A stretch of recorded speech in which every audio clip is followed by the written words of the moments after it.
Hi అండి. అందరికీ నమస్కారం. ఉదయం లేవగానే మీ అరచేతులు చూస్తూ ఈ మాటని 3 సార్లు అనుకోండి. రాకెట్ స్పీడ్‌తో లెక్క పెట్టలేనంత డబ్బు వస్తూనే ఉంటుంది. అమ్మవారి భక్తులందరికీ కూడా నమస్కారాలండి. అమ్మవారి ఆశీర్వాదంతో ఆ చల్లని చూపుతో అందరూ కూడా సుఖంగా, సంతోషంగా, ఆరోగ్యంగా, అభివృద్ధితో ఉండాలని మనస్ఫూర్తిగా కోరుకుంటూ ఈరోజు ఈ వీడియోని మొదలుపెడుతున్నాను. ఈరోజు ఈ వీడియో ఏంటి అంటే, డబ్బు అనే సమస్య మన జీవితంలో లేకుండా జీవితాంతం కూడా చక్కగా మనకి ఎలాంటి లోటుపాట్లు లేకుండా ఉండాలంటే కొన్ని మంచి విషయాలను మనం చేస్తూ ఉండాలన్నమాట. అలాగే ఈ వీడియో చూసే ముందు ఓం నమ శివాయ అని చిన్న కామెంట్ చేయండి. అలాగే ఈ వీడియోకి చిన్న లైక్ ఇచ్చి మమ్మల్ని సపోర్ట్ చేయండి. మనం ఉదయం తెల్లవారుజామున లేవటం దగ్గర నుంచి రాత్రి పడుకునేంత వరకు కూడా మనం చేసే చిన్న చిన్న పరిహారాలు మనకు తోడుగా ఉంటాయి. మనం చేసే కృషితో పాటు ఉదయం లేవగానే మన అరచేతులను చూసుకునే అలవాటు చాలామందికి కూడా ఉంటుంది. ఇక అరచేతులను చూసుకుంటూ మనం చేసుకోవలసిన ఒక మంత్రం అనేది ఉందండి. అది పదం అని కూడా చెప్పవచ్చు, ఆ మాట అని కూడా చెప్పవచ్చు. నిజంగా ఇలా కనుక మనం చేసినట్లయితే 3 సార్లు 3 రోజుల పాటు ఈ మంత్రాన్ని మనం చెప్పుకుంటే డబ్బుకు ఎలాంటి లోటు లేకుండా ఉంటుంది. అంటే డబ్బు 4 వైపుల నుంచి దూసుకు వస్తుంది.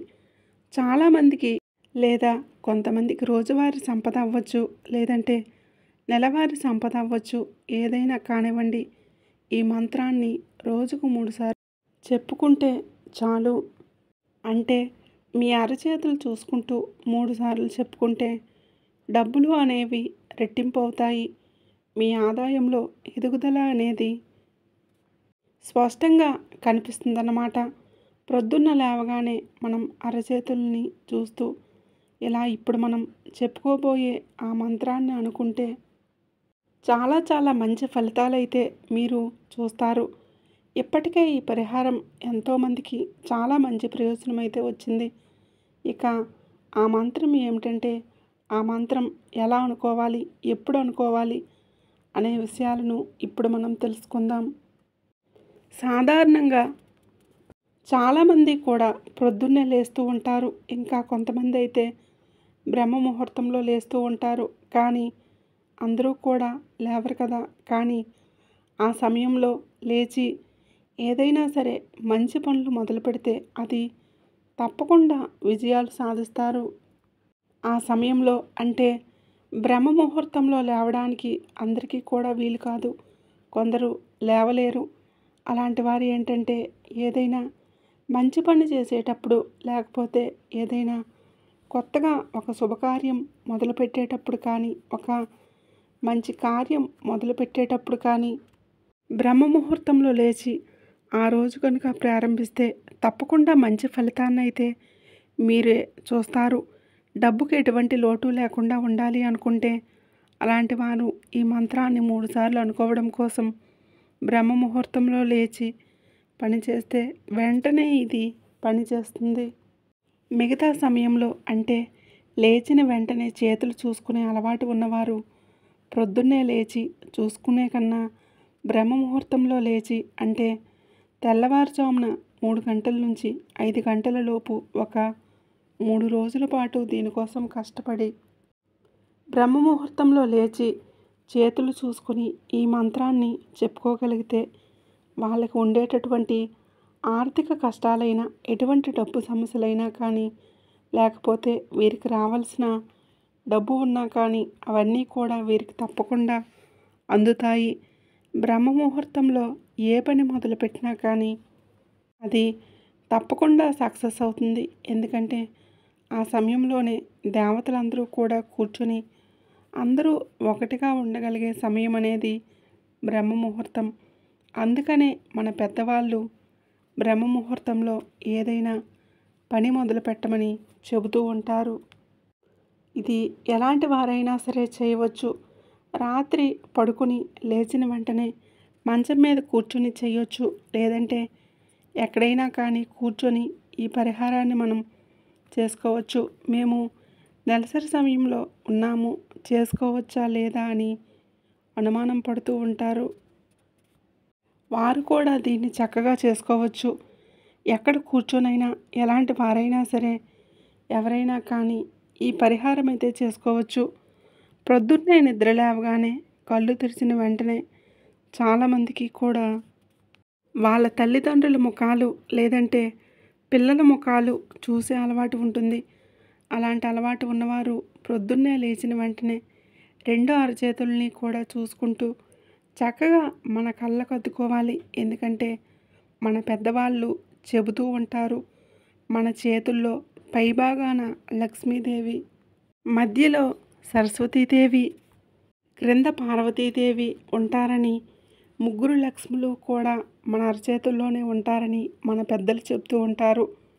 ఎప్పుడూ కూడా మన పెద్దవాళ్ళు మనకు ఆశీర్వదించేటప్పుడు మన చేతులతోనే ఆశీర్వదిస్తూ ఉంటారు. అయితే మన చేతులతోనే దీర్ఘ సుమంగళీ భవ, అష్టైశ్వర్య ప్రాప్తిరస్తు, సంతాన ప్రాప్తిరస్తు అని మంచి మంచి ఆశీర్వాదాలన్నీ కూడా మన చేతులతోనే దీవిస్తారు. ఇలా అరచేతుల్ని తలపైన పెట్టి ఆశీర్వదించడం వలన ఆ లక్ష్మీదేవి అమ్మవారే వచ్చి మనకి ఆశీర్వదించినట్టు మన పెద్దవారు అనుకుంటూ ఉంటారు. అందువలన ఆశీర్వాదానికి అంత మంచి గొప్ప మహత్యం ఉంది. కాబట్టి మనం నిద్ర లేచిన వెంటనే మన రెండు అరచేతులు రుద్దుకొని మన కళ్ళకు అద్దుకొని ఇప్పుడు మేము చెప్పుకోబోయే ఈ మంత్రాన్ని కనుక మీరు అనుకుంటే మీకు లక్ష్మీ కటాక్షం సిద్ధిస్తుంది. ఇలా చేయటం వలన మీరు అనుకున్న పనులు ఖచ్చితంగా జరుగుతాయి. అలాగే ఆర్థిక కష్టాలు, డబ్బు సమస్యలు కానీ తప్పకుండా తీరుతాయి. ఇది తప్పకుండా ప్రయత్నించి చూడండి. దాని ఫలితం అనేది మీరే చూస్తారు. మీకు చాలా ఫాస్ట్గా రిజల్ట్ అయితే వస్తుంది. చాలామంది ఈ పరిహారాన్ని చేసి మంచి మంచి ప్రయోజనాలు అయితే పొందడం జరిగింది. ఇక ఆ మంత్రం ఏమిటంటే, కరవసతే లక్ష్మి, కర మధ్యే సరస్వతి, కరమూలే గోవింద, గరుడధ్వజ ప్రభాతే కరదర్శనం. మరోసారి చెబుతున్నాను, శ్రద్ధగా వినండి. కరవసతే లక్ష్మి, కర మధ్య సరస్వతి, కరమూలే గోవింద గరుడధ్వజ ప్రభాతే కరదర్శనం. అంటే మన చేతుల్లో లక్ష్మీదేవి, పార్వతీదేవి, సరస్వతీదేవి ఉన్నారు. కాబట్టి వాళ్ళ దర్శనం అనేది మనకు ఉంటే, నిజంగా కల్పిస్తే కనుక లక్ష్మీ కటాక్షం పెంపొందించి నిజంగా డబ్బుకు ఎటువంటి లోటు లేకుండా ఆ రోజంతా కూడా విజయవంతంగా ఎలాంటి ఆటంకాలు రాకుండా దేవతలు మనల్ని ఆశీర్వదించాలని కోరుకుంటూ ఉన్నాము. కాబట్టే వాళ్ళ దర్శనం అనేది మనకు ఉంటే, నిజంగా కల్పిస్తే కనుక లక్ష్మీ కటాక్షం పెంపొందించి నిజంగా డబ్బుకు ఎటువంటి లోటు లేకుండా ఆ రోజంతా కూడా విజయవంతంగా ఎలాంటి ఆటంకాలు రాకుండా దేవతలు మనల్ని ఆశీర్వదించాలని కోరుతూ ఉంటాము. అలాగే ఈ మంత్రాన్ని లేచిన వెంటనే 3 సార్లు అనుకుంటే చాలు. అరచేతులను చూసుకుంటూ ఈ మంత్రాన్ని 3 సార్లు అనుకోండి. ఇలా 3 రోజుల పాటు చేయండి. వీలైతే ప్రొద్దున్నే బ్రహ్మ ముహూర్తంలో నిద్రలేచిన వెంటనే ఈ మంత్రాన్ని 3 సార్లు అరచేతులను చూసి అనుకోవడం ప్రయత్నించండి. తద్వారా మీకు ఎలాంటి డబ్బు కష్టాలు ఉన్నా సరే చక్కగా తొలగిపోతాయి. అలాగే ఈ సంవత్సరం అంతా కూడా మీకు చక్కగా శుభంగా అమోఘంగా ఉంటుంది. ఎలాంటి లోటుపాట్లు లేకుండా హాయిగా సంతోషంగా జీవిస్తారు. ఈ వీడియో కనుక మీకు నచ్చినట్లయితే ప్లీజ్ లైక్ చేసి మీ ఫ్రెండ్స్ అండ్ ఫ్యామిలీ మెంబర్స్కి షేర్ చేయండి. అలాగే మరిన్ని కొత్త వీడియోస్ మీకు వెంటనే చేరాలంటే ఇప్పుడే మన ఛానల్ని సబ్స్క్రైబ్ చేసుకొని పక్కనే ఉండేటటువంటి బెల్ ఐకాన్ని ప్రెస్ చేయండి. ధన్యవాదములు.